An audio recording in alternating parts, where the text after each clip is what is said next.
नमस्कार दोस्तों, आइए बात करते हैं आज के मुख्य समाचार में। यूपी से जुड़ी तमाम बड़ी खबरों पर एक बार विस्तार से नजर डालते हैं। लखनऊ विकास प्राधिकरण के प्लॉट 3 गुना दाम पर बिके, निवेशकों में मची होड़। कानपुर और लखनऊ में हीटर और अलाव का सहारा, ठंड ने पकड़ी रफ्तार। यूपी में अपराधियों की सामत, सीएम योगी बोले न्यू यूपी में अपराध बर्दाश्त नहीं। मेरठ में सब्जियों के दाम पर उछाल, आम आदमी की जेब पर होगा असर। लखनऊ में 7 दिन का ट्रैफिक डायवर्जन, पीएम मोदी और राष्ट्रपति का आगमन। यूपी बोर्ड 2026 की डेट शीट जारी, 18 फरवरी से शुरू होगी परीक्षाएं। आगरा में प्रेमी युगल ने यमुना में लगाई छलांग, युवक का शव बरामद। आजमगढ़ में पुलिस और बदमाशों के बीच मुठभेड़, 2 इनामी अपराधी अरेस्ट। बरेली में विधवा पेंशन घोटाला उजागर, सुहागिन महिलाएं ले रही थी सरकारी पैसा। मेरठ में डॉक्टर की शर्मनाक लापरवाही, बच्चे की आंख पर टाके की जगह फेविक्विक लगाया। रेलवे का चेन पुलिंग करने वालों पर बड़ा एक्शन, 4000 लोगों पर कार्रवाई।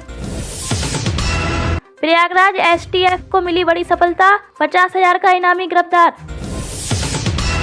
उत्तर प्रदेश में ठंड ने दी दस्तक, नोएडा से बलिया तक कोहरे का अलर्ट जारी। लखनऊ में आज से खादी महोत्सव का आगाज, सीएम के विजन को मिलेगी रफ्तार। पीएम किसान योजना से 18 लाख किसानों के नाम कटे, किसानों के लिए एक झटका देने वाली खबर है। पीएम किसान सम्मान निधि योजना से यूपी के 18 लाख से ज्यादा किसानों के नाम हटा दिए गए हैं। ई-केवाईसी और भूलेख सत्यापन में गड़बड़ी के चलते ये कार्रवाई की गई है। अगर आपको भी 21वीं किस्त नहीं मिली है तो तुरंत कृषि विभाग में संपर्क करें और अपनी डिटेल सही करवाएं, वरना अगली किस्त भी अटक सकती है। 1 दिसंबर से घर घर जाएंगे बिजली कर्मी, बिजली उपभोक्ताओं के लिए राहत की खबर। 1 दिसंबर से यूपी में एक नई योजना शुरू हो रही है। अब बिजली विभाग के कर्मचारी आपके घर घर जाकर मीटर रीडिंग, बिल सुधार और कनेक्शन से जुड़ी समस्याओं का समाधान करेंगे। सरकार का मकसद बिजली चोरी रोकना और उपभोक्ताओं को दफ्तरों के चक्कर काटने से बचाना है। इसे कंज्यूमर फ्रेंडली पहल बताया जा रहा है। लखनऊ में खादी महोत्सव का शानदार आगाज। लखनऊ में आज से खादी महोत्सव 2025 से शुरू हो गया है। सीएम योगी के विजन के तहत ये महोत्सव वोकल फॉर लोकल को बढ़ावा देने के लिए आयोजित किया जा रहा है। यहाँ आपको यूपी के हर जिले के खास उत्पाद और खादी के बेहतरीन कपड़े मिलेंगे। ये महोत्सव अगले 10 दिनों तक चलेगा, जहाँ सांस्कृतिक कार्यक्रमों का भी लुत्फ उठाया जा सकता है। मेरठ में डॉक्टर की लापरवाही से हड़कंप।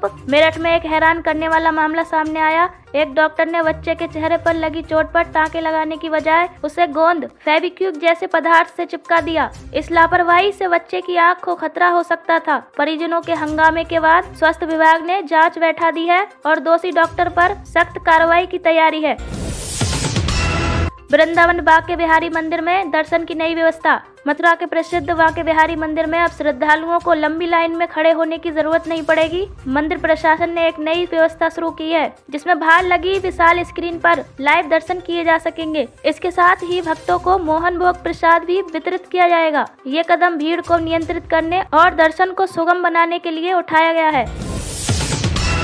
फर्रुखाबाद स्कूल में मिड डे मील बनाते समय सिलेंडर में आग। फर्रुखाबाद के गौसपुर उच्च प्राथमिक विद्यालय में आज एक बड़ा हादसा होते होते बच गया। मध्याह्न भोजन बनाते समय गैस सिलेंडर में अचानक से आग लग गई, जिससे स्कूल परिवार में अफरा तफरी मच गई। हालांकि गांव के एक युवक ने समझदारी दिखाते हुए अग्निशमन यंत्र से आग पर काबू पा लिया। प्रशासन ने इस घटना की जाँच शुरू कर दी है।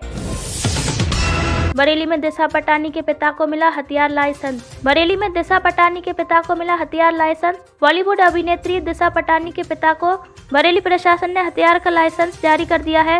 ये फैसला उनके घर पर हुई फायरिंग की घटना के बाद लिया गया है। सुरक्षा चिंताओं को देखते हुए प्रशासन ने तुरंत कार्रवाई करते हुए लाइसेंस की मंजूरी दी।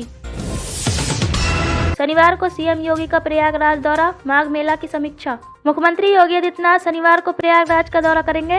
वह संगम में गंगा पूजा करेंगे और माघ मेला की तैयारियों की समीक्षा बैठक लेंगे और इस दौरान ही सुरक्षा, परिवहन और अन्य व्यवस्थाओं पर चर्चा की जाएगी। माघ मेला में लाखों श्रद्धालुओं की आने की उम्मीद है। मेरठ में बारात बनी स्टंट शो, वीडियो वायरल होने पर केस दर्ज। मेरठ से एक हैरान करने वाला वीडियो वायरल हो रहा है। यहाँ एक बारात में बाराती गाड़ियों पर खतरनाक स्टंट करते नजर आए। वीडियो सोशल मीडिया पर वायरल होने के बाद पुलिस ने संज्ञान लेते हुए केस दर्ज कर लिया है। अधिकारियों ने कहा है कि ऐसी लापरवाही भरे कृत्यों को बर्दाश्त नहीं किया जाएगा, क्योंकि इससे सड़क सुरक्षा को खतरा होता है। गाजियाबाद की हवा हुई गंभीर, सांस लेना हुआ मुश्किल। दिल्ली एनसीआर में प्रदूषण का स्तर खतरनाक स्थिति में पहुंच गया है। गाजियाबाद आज यूपी का सबसे प्रदूषित शहर बन गया है, जहां AQI 400 के पार चला गया है।